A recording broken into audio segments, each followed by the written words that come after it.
Boker Tov. Alors, ce Shabbat, nous serons ce que l'on appelle le Shabbat mondial.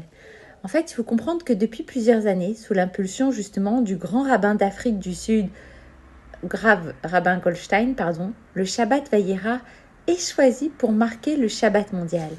Cet événement rassemble des centaines de communautés à travers le monde pour célébrer le Shabbat et ainsi le redécouvrir ou le faire découvrir.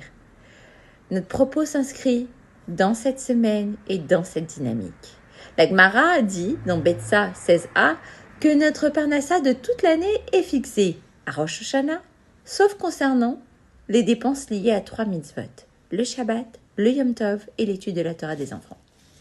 Ainsi, des frais nécessaires à ces 3 mitzvot ne sont pas décomptés du budget global.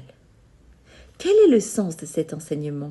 À quoi bon fixer un budget pour ensuite lui ajouter des exceptions? De plus, pourquoi spécifiquement ces 3 mitzvot-là? Aurait-elle un point commun, les 3, comme ça, là? Essayons d'y voir plus clair au moyen d'une parabole. Un certain pays vivait autrefois dans une certaine sérénité. Un jour, une brutale épidémie éclata et se propagea rapidement dans la population.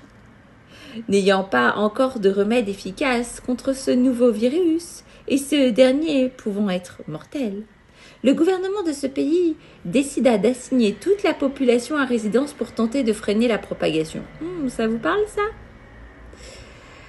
Cette mesure entraîna de fâcheuses conséquences. Les commerces étant fermés et les habitants ne pouvant aller travailler, c'est toute l'économie du pays qui s'en retrouva ébranlée.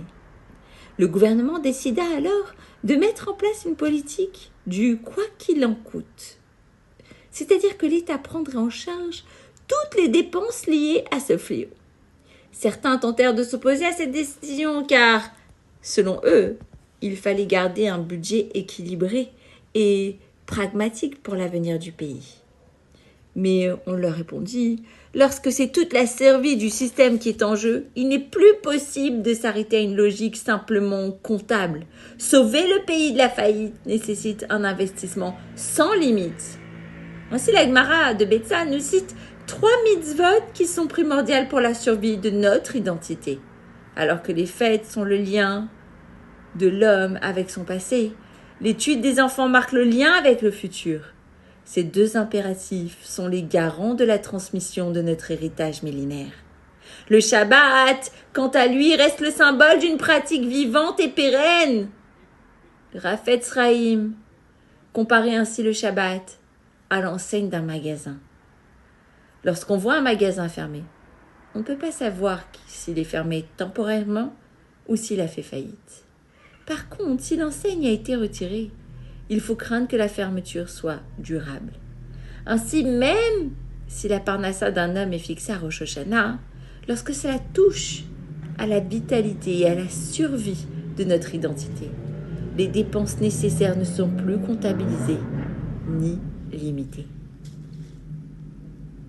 Je vous laisse méditer sur ces points. Allez, good Shabbos!